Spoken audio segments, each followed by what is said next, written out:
네, 이어서 하나님의 말씀을 봉독하겠습니다. 고린도전서 6장 9절로 11절입니다.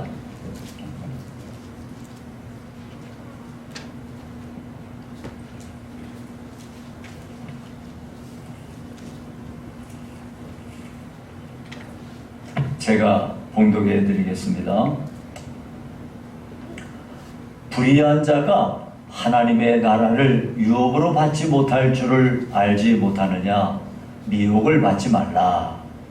음행하는 자나 우상 숭배하는 자나 간음하는 자나 탐색하는 자나 남색하는 자나 도적이나 탐욕을 부리는 자나 술 취하는 자나 모욕하는 자나 속여 빼앗는 자들은 하나님의 나라를 유업으로 받지 못하리라. 너희 중에 이와 같은 자들이 있더니 주 예수 그리스도의 이름과 우리 하나님의 성령 안에서 씻음과 거룩함과 의롭다 하심을 받았느니라. 아멘. 자, 오늘은 신분에 맞게 살라는 제목으로 말씀을 상고하도록 하겠습니다. 마크 트웨인이라는 사람이 유명한 왕자와 거지라는 소설을 썼어요. 이 소설의 내용은 지금부터 약 500년 전에 영국 왕실에서 헨리 8세의 아들 에드워드가 태어났어요. 같은 날, 같은 시간에 영국 런던의 뒷골목에서 술주정뱅이 거지의 아들 톰이 태어났어요. 이 두 소녀는 한날 한시에 태어났는데 하나는 고귀한 왕자고 하나는 미천한 거지예요. 완전히 신분이 다르기 때문에 전혀 다른 운명에 처해 있었습니다.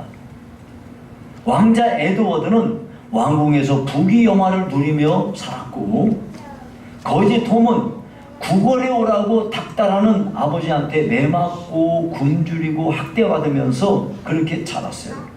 그러던 어느 날 왕궁 주변에 이 거지 톰이 이렇게 지나가다가 지나가는데 그 톰을 왕자가 보게 됐어요. 근데 때마침 이 경비병이 이 거지 톰을 막 욱박지르는 게 아니겠어요? 그래서 이 왕자가 이 경비병한테 야단을 치면서 왜 왕의 백성을 함부로 대하느냐 하면서 꾸짖었어요. 그리고는 안타깝게 여겨가지고 이 거지 톰을 왕궁에 들어오라고 그랬어요. 이것이 계기가 돼가지고 둘이 친해졌는데 재미삼아서 옷을 바꿔 입었어요.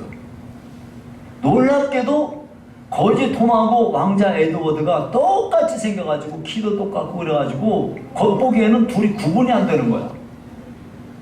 그런데 이제 왕자 에드워드가 옷을 딱 바꿔 입고서는 자기가 왕자니까 아까 야단을 친 경비병한테 혼찌검 좀 내주려고 딱 경비병한테 가는데 자기가 왕자라는 사실을 밝히기도 전에 경비병이 거지 이 톰을 막 몰아내면서 막 왕궁에서 그냥 쫓아내버렸어요.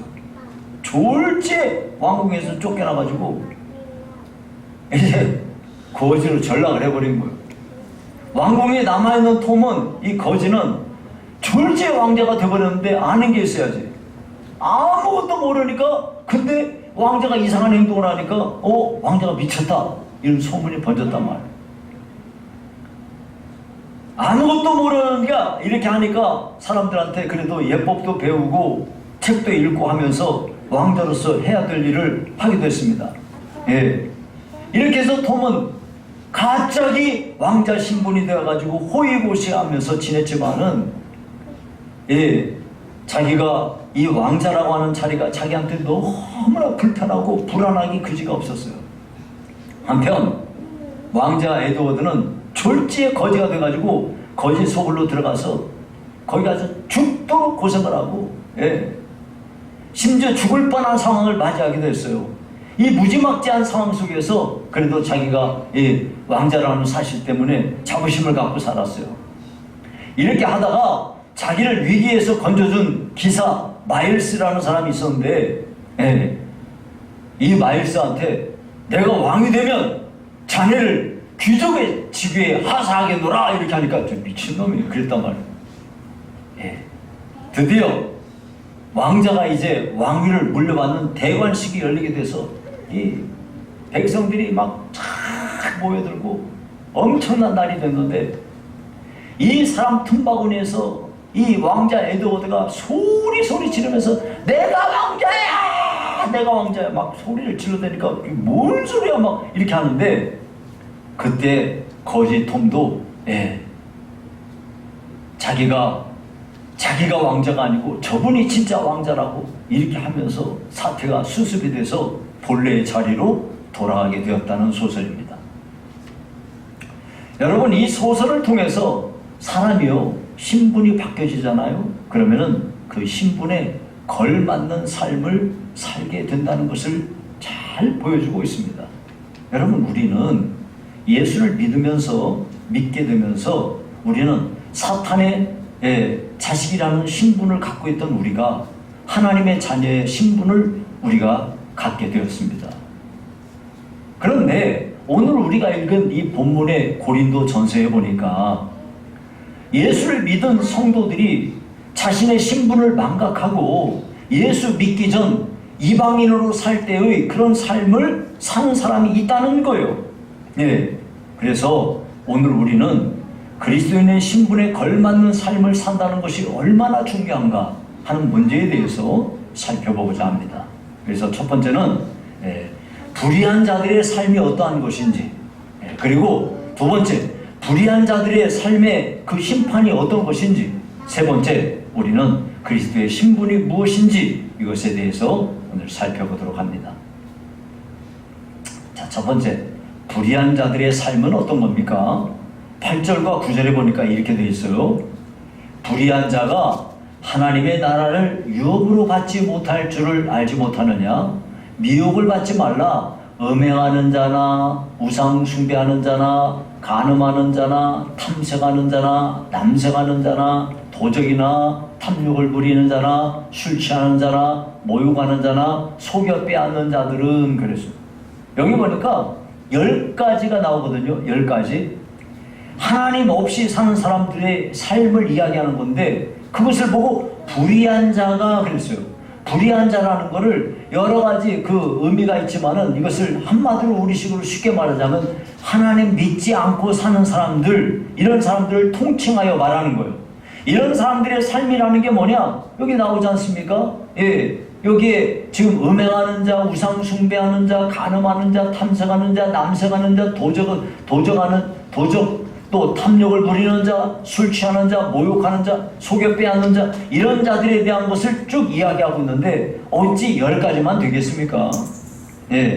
이보다 훨씬 많은 것을 이야기할 수 있어요. 그런데 이것들을 요약하자면 첫째는 자기 자신에게 향하여 짓는 죄가 있고요. 두 번째는 하나님을 향하여 짓는 죄가 있어요. 세 번째는 다른 사람들에게 상대로 해서 짓는 죄가 있어요. 이 세 가지 죄가 있는데 이것들 가운데 가장 근본적이고 큰 죄가 있는데 그것이 뭐냐면 우상 숭배하는 거예요. 여러분, 우상 숭배가 가장 무거운 죄라면 맨 먼저 나와야 되는데 두 번째 나왔어요. 음행하는 자나 우상 숭배하는 자나. 그래요. 왜 이렇게 나왔냐면은 여러분, 우리가 이제 고린도전서 5장부터 우리가 그거 보면은 5장에 보면 음행하는 거에 교회 안에 음행하는 자가 문제가 된 것을 이야기해요. 그리고 그 뒤에 보면은 그리스도인들끼리 세상 법정에 고소하는 이야기가 나와요. 그러니까 그런 맥락 속에서 봐야 되니까 여기서 지금 음행하는 자에 대한 이야기가 맨 처음 나오는 거예요.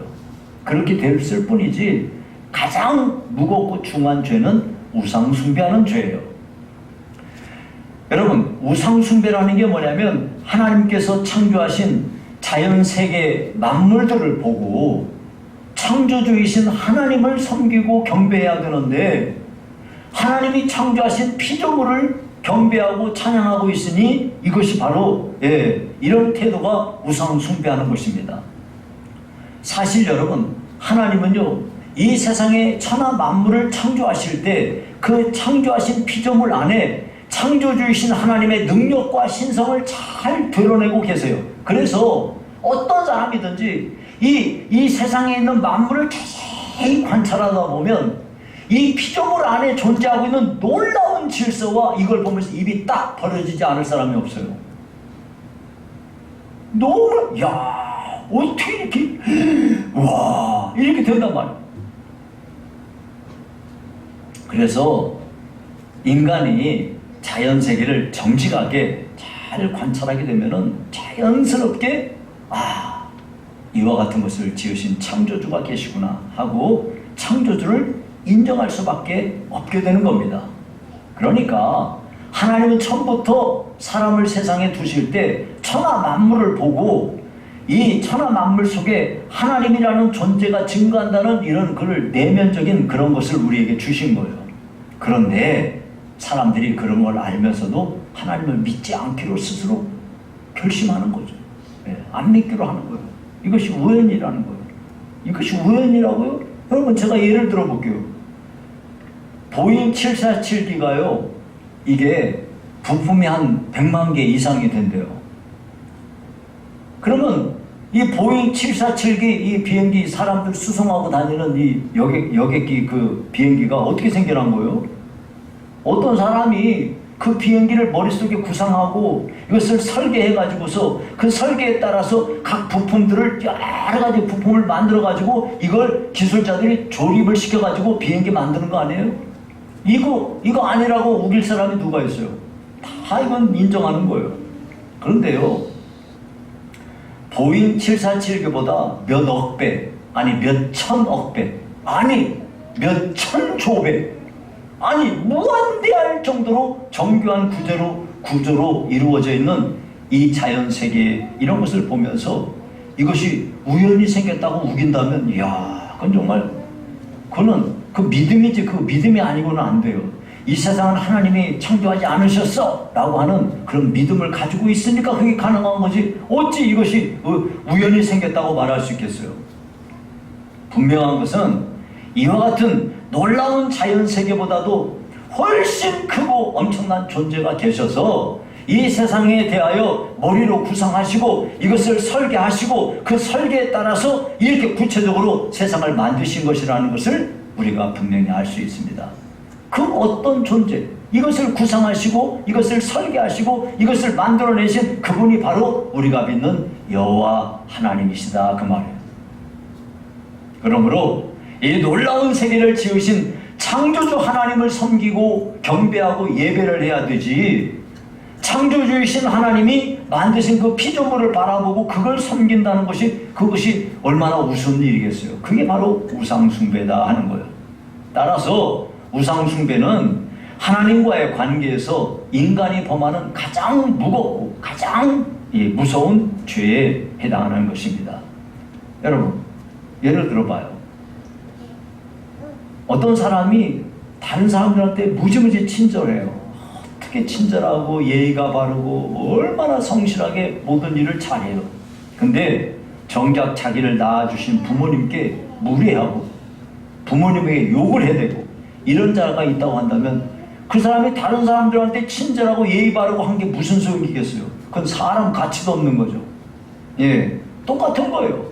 하나님이 온 천지 만물을 이렇게 지으신 거는 인간을 통해서 영광을 받으시기 위함이에요. 그럼 인간을 통해서 영광을 받으시기 위해서 인간을 위하여 세계 천하 만물을 지어 놓으셨는데 그걸 섬긴다고 하면은 하나님께 얼마나 이게 모독이에요. 이게 하나님께서 그것을 가만두지 않는 거죠. 우상숭배는 큰 죄입니다. 그런데 이런 우상숭배는요 사람들로 하여금 도덕적인 죄를 짓게 만드는 마치 모판 같은 역할을 해요. 그래서 우상숭배를 뺀 나머지 9가지 죄들은요 우상숭배에 뒤따라오는 죄들이라 할 수 있어요. 특별히 성적인 모든 죄들은 종교적인 죄하고 밀접한 관계가 있는데요 우상숭배하고 관계가 있어요. 왜냐하면 고대의 그리스, 로마 이 시대에는요 우상을 숭배하던 신전에 대개 합법적으로 성행위를 조장하는 그런 곳들로 자리 잡고 있었거든요. 예를 들어보면 고린도 전서가 기록될 당시에 고린도 시에는요 아프로디테 여신상이 있었고 거기에 신전이 자리 잡고 있었어요. 그런데 이 신전에는 여자 사제들이 있었는데 말이 여자 사제지 이 여자들은 신전 안에서 공적으로 인정받은 창녀들이었어요. 이 여자 사제들과 성관계를 하게 되면은 아프로디테 여신을 숭배하는 걸로 간주를 했다 이 말이에요. 그러니 이게 참 이렇게 그 사회의 중추적 역할을 하는 종교가 성적인 타락을 조장하고 있으니 그 도시가 얼마나 문란한 도시가 되겠어요. 그런데 이와 같은 성적인 타락은요, 간음, 탐색, 남색으로 발전하는데요. 탐색하는 자라는 게 뭐냐면 색을 탐한다는 거예요. 여색을 탐한다, 남색을 탐한다 그러잖아요. 여색을 탐한다는 게 뭐예요? 아무 여자나 좋고 아무 여자를 가리지 않고 성행위를 하는 걸 보고 여색을 탐한다 그래요. 남색하는 자라는 게 뭐예요? 남자 가리지 않고 어떤 남자하고든 성행위를 하는 여자를 하기를 이를 추구하는 여자를 보고 그렇게 말하는 거예요. 그런데 여기서 남색이라는 말도 나오는데요. 남색이라는 말이 뭐냐면 남자끼리 성행위를 하는 걸 말해요. 즉 동성 간의 이 동성애, 성행위를 말하는 거죠. 여러분 우리나라에 동성애가 무서운 속도로 지금 번지고 있어요. 이제는 대놓고 동성연애라고 자기가 밝힌 사람들이 공영방송에 등장하고요. 동성애를 아름다운 것으로 묘사하고 있는 드라마가 나오고요. 이번 7월 달에는 시청 앞에서, 서울시청 앞에서 그 광장에서 그 동성애자들 더럽고 역겨운 퀴어 축제도 했지 않습니까? 그런데 이런 동성애는 과거, 지금만 있는 게 아니고요. 과거 로마 시대에도 엄청나게 번져 있었어요. 그래서 로마가 망하지 않습니까, 결국? 예. 로마의 초기 15명의 황제 가운데 14명이 동성애자들이었대요. 참, 정말. 특별히 바울 사도 당시에 로마 황제였던 네로는요, 이 사람은 정말 참 말도 안 되는 사람이에요. 이 사람은요, 스포르스라고 하는 소년의 성기를 제거한 다음에 이 소년을 성대한 결혼식을 해가지고 자기 아내로 맞아들였대요. 근데 이것도 모자라가지고 이번에는 피타고라스라고 하는 남자하고 결혼을 했는데 그를 자기 남편으로 맞이하고 자기는 여자 역할을 하는 이런 필연적인 행위를 이 네로가 했다는 겁니다. 이와 같이 성적인 타락은요, 그 도가 점점 더 심해져가는 특징이 있어요. 결국 그렇게 해서 사회를 망가뜨려버려요. 우리나라도 어떻습니까? 이제는요, 공공연하게 부부들끼리 서로 다른 상대하고 성행위를 하는 스와핑이 여기저기서 이야기 나오고, 지난번에도 뉴스에서 그런 얘기가 나왔어요. 또 짐승들하고 교합하는 수간행위, 이것도 성소수자이기 때문에 보호해야 된다는 거예요. 이야, 이게 정말 자, 이와 같이 불의를 행하는 자들은 이와 같이 타락한 길을 걸어가는 삶을 산다는 거예요. 그러면 이와 같은 불의를 행하는 자들은 어떤 심판을 받을까요? 9절 10절에 보니까요, 9절 10절, 불의한 자가 하나님의 나라를 유업으로 받지 못할 줄을 알지 못하느냐? 미혹을 받지 마라. 이게 9절 말씀이고요. 10절 끝에 보면 뭐라고 했냐면 하나님의 나라를 유업으로 받지 못하리라 그랬어요. 불의한 자는요, 하나님의 나라를 유업으로 받지 못한다. 이게 무슨 말이에요?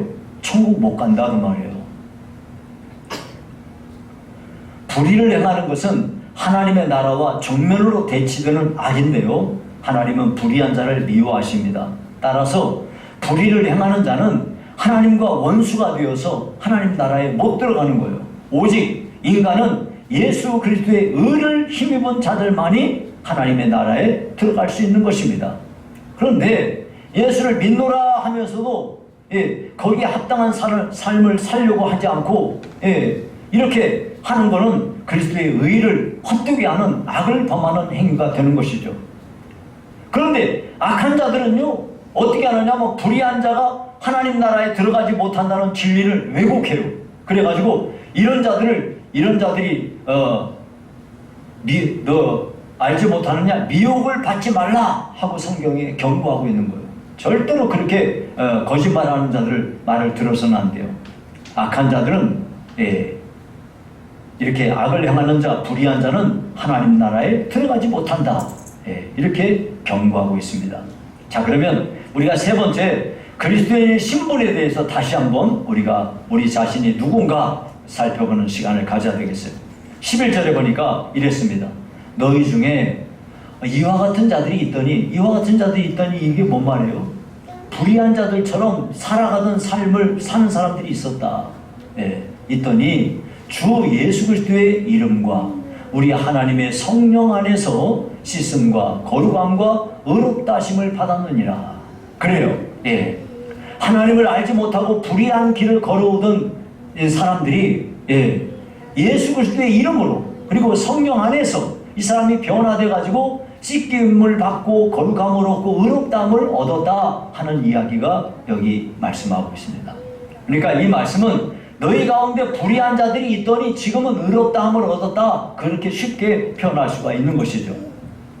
자, 그러면 불의한 자들이 어떻게 의롭다함을 얻는가요? 여기 두 가지가 나왔어요.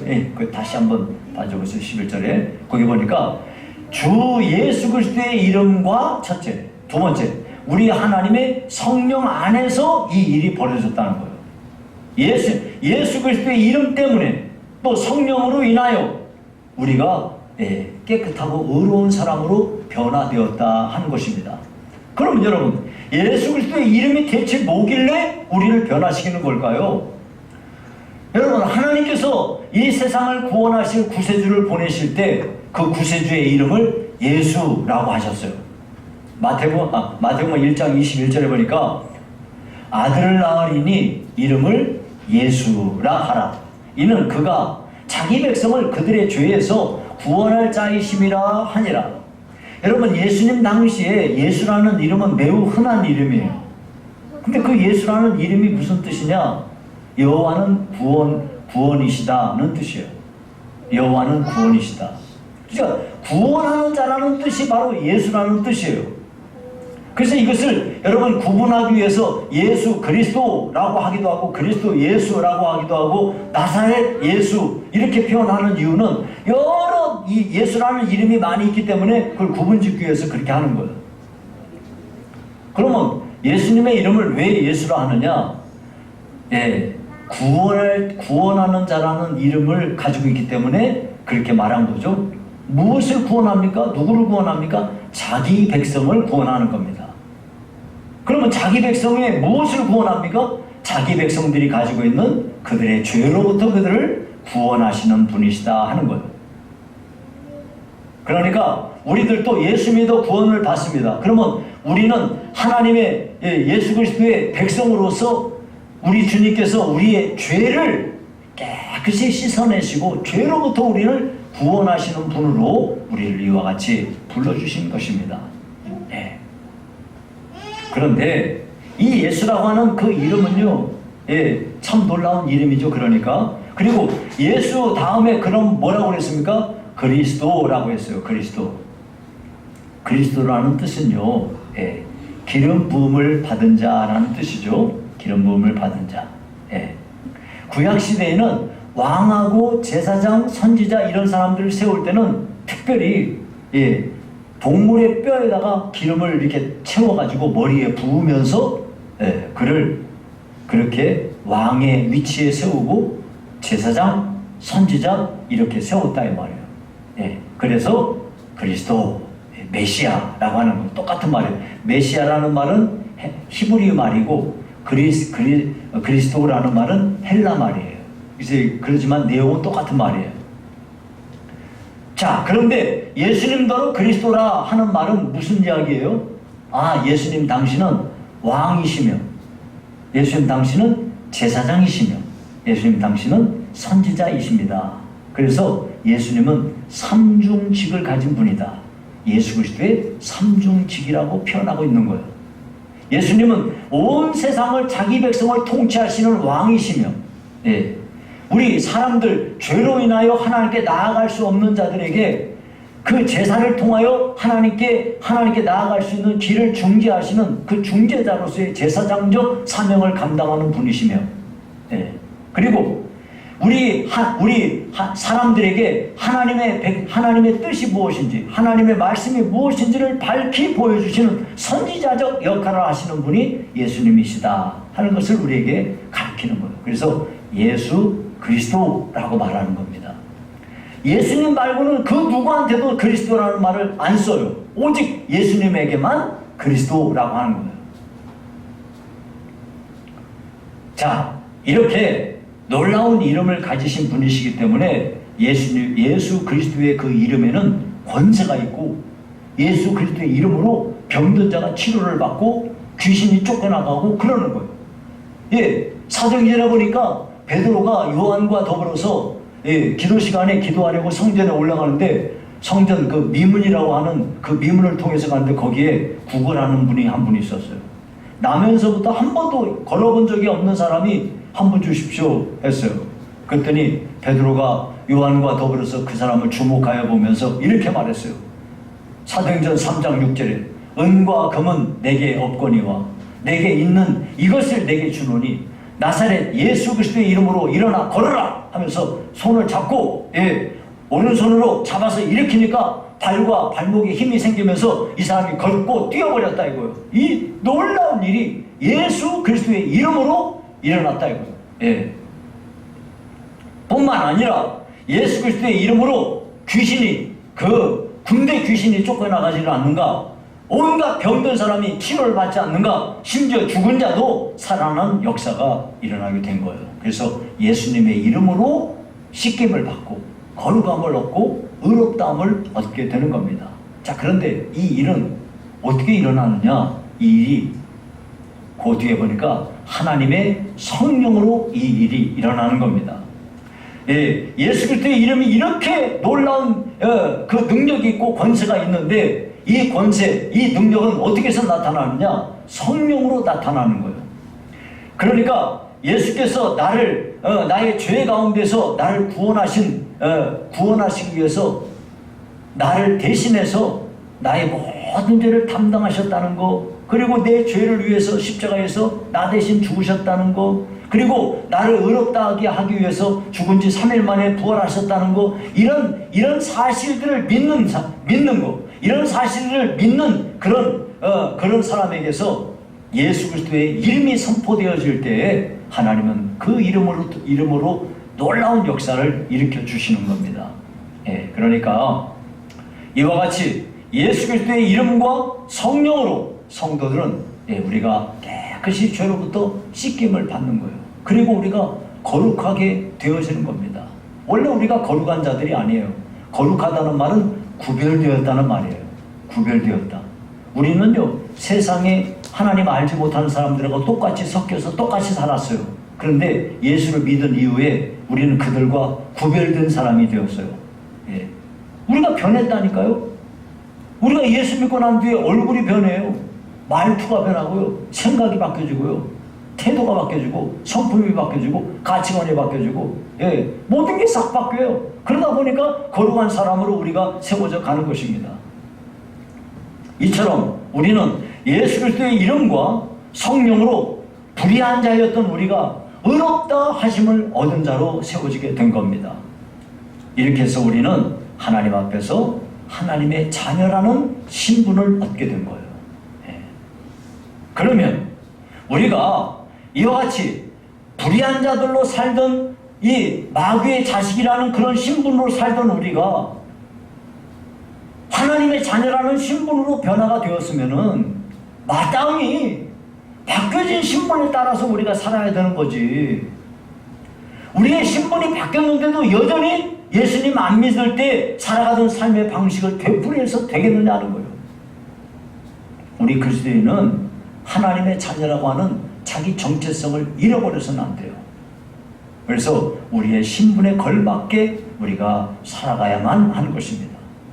그럴 때 하나님은 우리를 기뻐하시고 하나님의 복이 우리의 삶에 넘쳐나게 되는 거예요. 말씀을 맺습니다.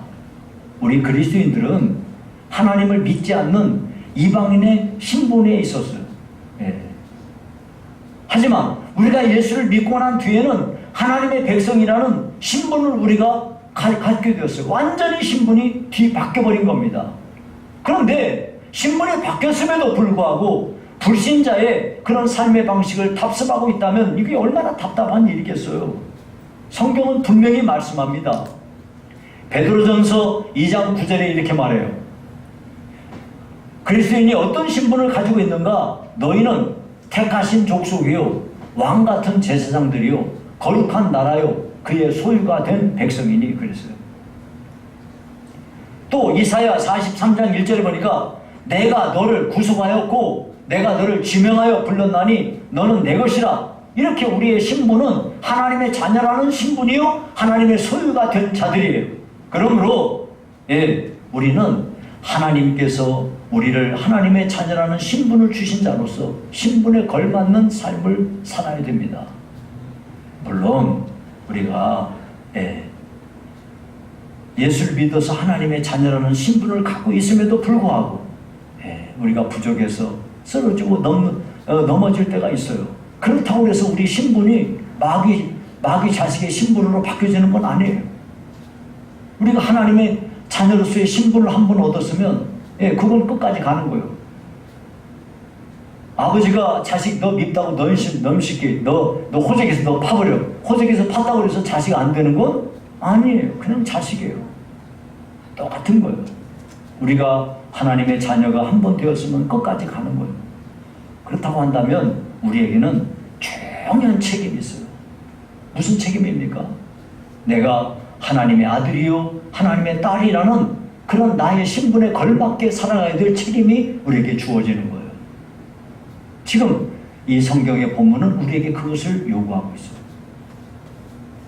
너희가 예수를 믿은 자로서 하나님의 자녀라는 신분을 가진 자가 어찌 이렇게 불의한 자들이 하는 걸 따라하느냐. 그건 안 된다 하는 것을 우리에게 가르치고 있어요. 모쪼록 하나님께서 우리에게 은혜를 베푸셔서 우리 모두가 다 오늘의 이 말씀을 여러분 삶에 깊이 명심하고 나는 하나님의 딸이야. 나는 하나님의 아들이야. 나는 하나님의 교회 집사야. 나는 하나님의 교회 권사야. 나는 장로야. 난 목사야. 이런 여러분의 이 말씀을 여러분 마음속에 깊이 간직하시고 하나님의 자녀로서의 신분에 걸맞는 삶을 살아가는 저와 여러분 되기를 주의 이름으로 축원합니다. 살아계신 하나님 아버지 감사합니다. 주께서 복을 더하셔서 오늘도 하나님 우리 아버지 주신 은혜를 따라서 하나님의 자녀로서의 신분에 걸맞는 삶을 살기로 다짐하는 귀한 성도들 다 되게 도와주시옵소서. 예수님 이름으로 기도하옵나이다. 아멘.